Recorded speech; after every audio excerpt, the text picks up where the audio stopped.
Never let anybody see you sweat. So I was born in New York City, and I lived there until I was 8 years old. I realized that I was a much better talker than I was a listener. I don't know what to say, I just don't like what you're saying. Sorry, Your Honor. I ended up going to law school at Georgetown, and I was a prosecutor for Janet Reno. I loved it because it was so raw. Were you cheating on her? Yeah, sure. Okay. All rise. Our show will be a mixture of education, I think you're misreading the law a little bit, and entertainment. My main goal is justice and the law. That's been my legacy, and the legacy I hope to continue into the future with the show. Tyler Palmer claims the defendant threatened his truffle hunting dog and later poisoned it. Gus Henderson says he uses strychnine to keep rodents away and isn't responsible for the dog wandering onto his property. Okay, Mr. Palmer, you are suing Mr. Henderson for $10,000 in property damage. Tell me what happened. Well, I started off, I was retired, and a couple of years ago, I started getting bored, so I decided, well, I heard about all the truffle hunting. So I went out and got my permit, bought a beautiful dog.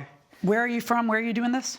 Eugene, Oregon. Okay. You said you got a beautiful dog. Does a dog have some specific talent for truffle hunting? Yes. It's a Lagotto Romagnolo. Okay. And they're very expensive, like $3,000 to $5,000 range. And it was my Sherry, that was her name. She was excellent, great dog. We'd go out, and the last several seasons, we've been pulling in close to $20,000. In truffles? Yes.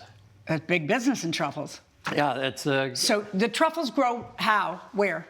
Okay, so they're basically a fungus, kind of like, they look like a nut, but they're underneath the ground, on the base of the fir trees. So the dog will alert you to where to dig for the truffle, or the dog will dig the truffle up itself? She'll alert. She'll either, she'll go off and kind of search and zigzag around, and she will either, she'll bark to notify me, or she'll come back and then kind of lead me over to the truffles. Do you have a picture of a truffle? No, I do have a picture of the dog. Okay, let's see a picture of the dog. That'll do. Oh my gosh, the dog is so cute. What breed is that? Lagotto Romagnolo. Are there several breeds that can truffle hunt, or is this like the one? How do they know? That's one of the top breeds. Okay. And she just has a nose for it. She was amazing. She was great. By the way, you used the word was. Is Sherry alive?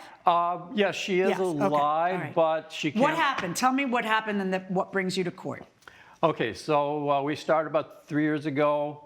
The state forests are open to the public. You just, again, you have to have a permit, you have to have the dog, and you can go wherever you want, wherever you can find it. Mr. Henderson has a cabin out in the forest. I don't know if it's on state property or right kind of bordering up to it.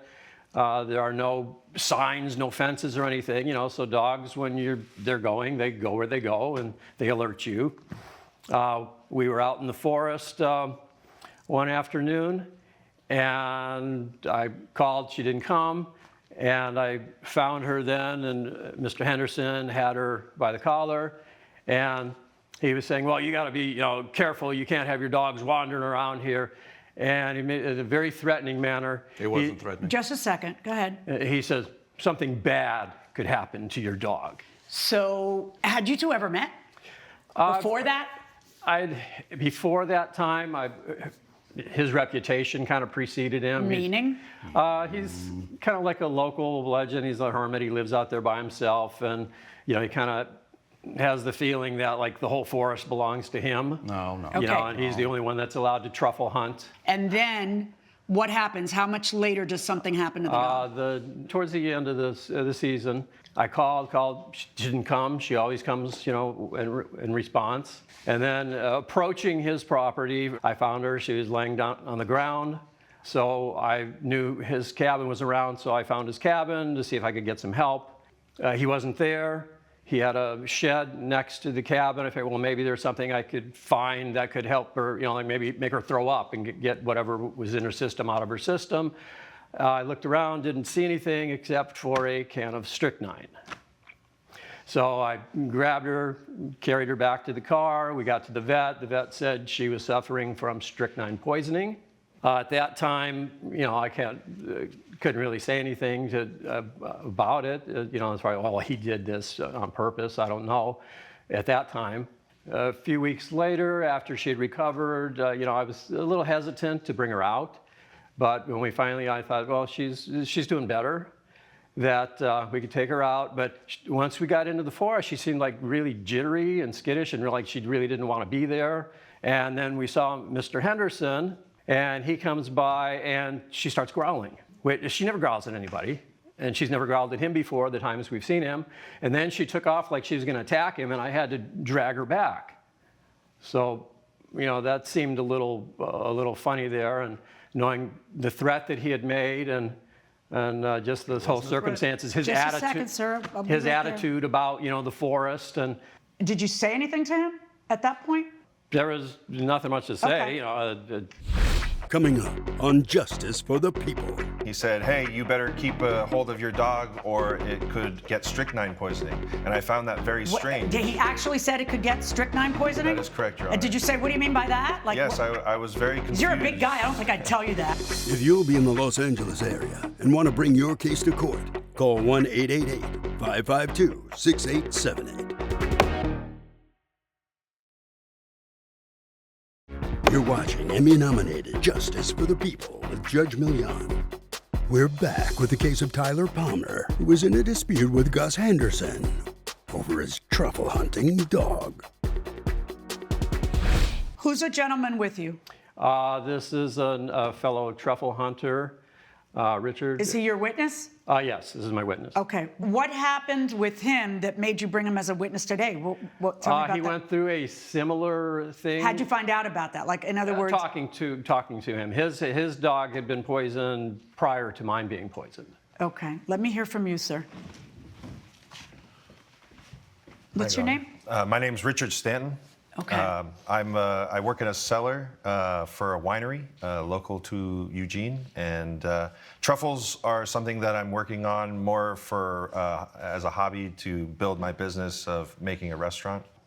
We had a similar incident happen near Mr. Henderson's property, but we were well into the forest before it actually happened. How long ago did your incident happen? This was 3 years ago, Your Honor. And what happened? So we were out truffle hunting. I was with my dog, Kona, who is a spaniel, and is Are spaniels as good as his breed at? His breed is probably the best of the best, but there are other breeds that do, when trained, can also do the exact same thing. So spaniels are one of the breeds that can also do it. And so we were out truffle hunting beyond Mr. Henderson's boundaries, or so I believed. After a while, I was calling for my dog because I didn't know where Kona went. And I searched for her for about several hours as well. And eventually I found Kona unconscious, lying on the ground. Where? Just beyond. When you say just beyond, how far from his property? I'd say a good mile and a half. Mile and a half? Yeah, and why do you think he did it? Well, I believe he placed the strychnine around his property, believing that it would get rid of the rodents and other things that might be intruding upon his property. So you don't think he did it in order to poison your dog? Well, however, I believe he went beyond his property line intentionally to stir us away from that. From the forest part? Yeah, from the truffles. Yes. From the part of that's not his property that has truffles. Yes. So you don't think it's innocent that he was just doing it for rodents. You think he was actually trying to poison the competitive dogs because he's in the biz too. Well, I did have an incident with Mr. Henderson where I did run into him in a previous day, and he told me, threateningly, he was saying, hey... Here we go again. Wait a second, sir. You'll have an opportunity to speak in a moment. I just can't hear two people talk at the same time. Go ahead. He came up to me and he said, "Hey, you better keep a hold of your dog, or it could get strychnine poisoning." And I found that very strange. He actually said it could get strychnine poisoning? That is correct, Your Honor. And did you say, what do you mean by that? Like, yes, I was very confused. You're a big guy. I don't think I'd tell you that. Go ahead. And what happened? I was very confused, Your Honor. I was like, strychnine is not just something that you can find out in the forest. So what'd you say to him because of that? Well, I really just didn't think too much of it. I just went, okay. I don't know. Somebody says your dog's good at poison. I think something of it. Yeah, I just. And then how long after that conversation with him did your dog get strychnine poisoning? It was about a week and a half later. And all this is how long ago? 3 years ago? 3 years ago, yes. And so, are you two are friends or? Yeah, you could say that. So when you heard that this happened to his dog, you communicate with him to tell him what your thoughts were? Correct, yes. Did you ever tell the police what your thoughts were when you had the thoughts? I did not. How come? I wasn't sure 100%, but it's very coincidental that our dogs had the exact same problem with the exact yeah. same veiled threat. Yes. Now is when I want to hear from you. Go ahead. Yes, ma'am. Morning, Your Honor. These guys are saying, and I don't want to call it a lie, but at the same time, too, they're forgetting one key point. When they first came on to the truffle hunting season or whatever, I actually told these guys, welcome aboard or whatever. There are certain areas that you don't want to go to, and you have to keep an eye on your dog and whatnot, because if they run away, my dog stays next to me.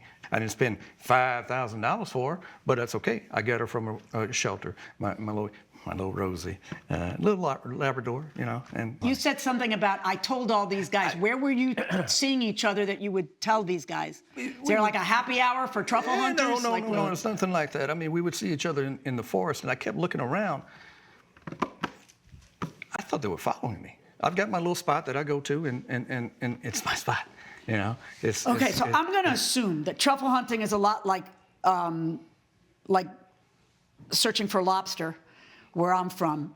You get your spots, they're really good, and you don't want anybody else to know about your spots. You don't go around saying, oh, it was great, you should all go there, because then you don't get any lobster. Exactly, man. Right. That's what I was saying. So what did you say to them? You want to stay away from what? No, I didn't really say that. I just told them, it's not your turn. I just told them that, welcome aboard. Yeah, welcome aboard and whatnot, but I kind of have this little area that I like to go And you're not allowed on it? I didn't. Well, what did you say? What were you pointing out? It's not your land. It's everybody's land. I understand that, Your Honor, but that little piece of property was like my claim. No, it's not. Coming up. He did mention there was strychnine.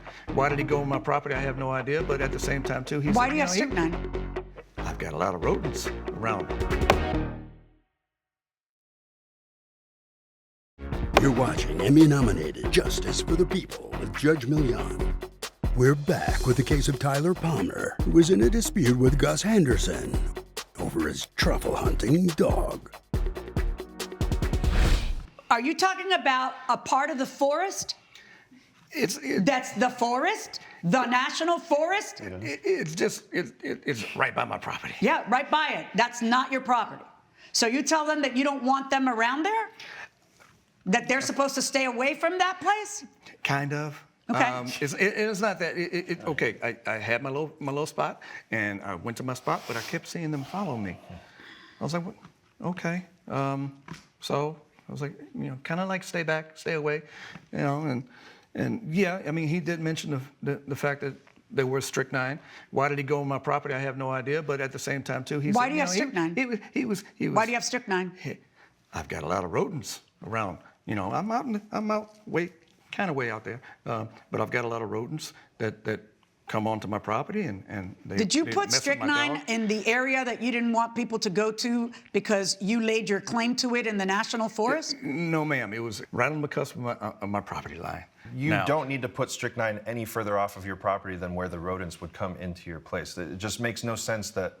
Well, unless you're trying to keep rodents from coming anywhere near your property. Exactly. But a mile and a half off of your property. Well, here's my question. Did you put strychnine a mile and a half away? I did not, Your Honor. I put it right on the cusp of my property line, ma'am.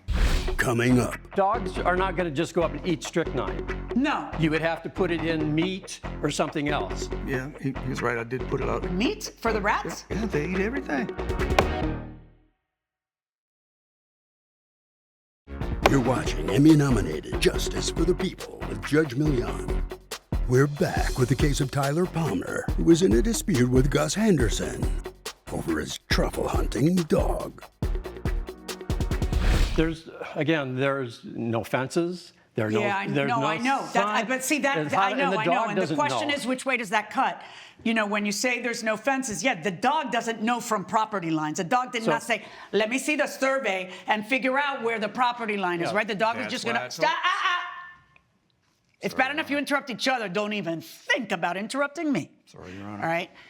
The dog is just going to go. So if you're near his cabin, wouldn't the dog go? Let's assume a scenario. You don't know where your dog is. Your dog has been before on his property. The dog went to his property and ate the strychnine and then went off his property and then got sick from the strychnine. You don't immediately keel over. All right? So, yeah. Okay. Answer what I just said. All right, so... were you thinking about what I just said? Or were you thinking about what you wanted to say? No, I was thinking about what you're saying. ask? Okay, so dogs are not going to just go up and eat strychnine. No. You would have to put it in meat or something else. And if he's got that out at the borders of wherever his property Well, what line does is, one why do? would he be Just a putting second. Let me ask you a squirrels aren't question. When gonna you put eat the that. strychnine out, how do you put it out? I actually, yeah, he's right. I did put it out in little morsels of meat. Of meat for the rats? Yeah, they eat everything. Weren't you afraid your own dog would eat it? No, because she knows. She knows what? What strychnine is? No. She's been You trained. hush. More likely she's been trained, Your Honor. You know, it's got to be that you've trained her not to eat the ones that you don't want her to eat, and that according to you, you only want rats to eat. Judge Milian's verdict when Justice for the People returns. You're watching Emmy-nominated Justice for the People with Judge Milian. According to them, it's the competition you don't like. It's not that I don't like it. It's just the fact that I don't want them anywhere in my spot. Again, your spot being the National Forest. Right on the cusp of my property, Your Honor. Just right there. You know, my friend, sometimes when it walks like a duck, quacks like a duck, It's it's a duck. And looks like a duck, it's a duck sometimes, you know? This isn't a criminal case. In a criminal case, he has to prove what he's saying beyond and to the exclusion of every reasonable doubt. This is a civil case. In a civil case, he needs to prove by a preponderance of the evidence. He needs to tip the scale in his favor. Yes, ma'am. And I got to tell you, I think pretty much everybody in this room thinks you're putting out poisoned meat for dogs that are coming to your little area that you claim as yours in the National Forest. That's what everybody thinks, but that's not what I'm doing, Your Honor. Well, that's what I think. And I'm going to order you to pay him the $10,000 in damages. All rise.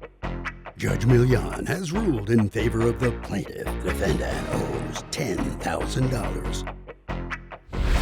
After listening to all this, I think really maybe there should be a criminal investigation because there have been a lot of other dogs that have been poisoned, like he was warning us about.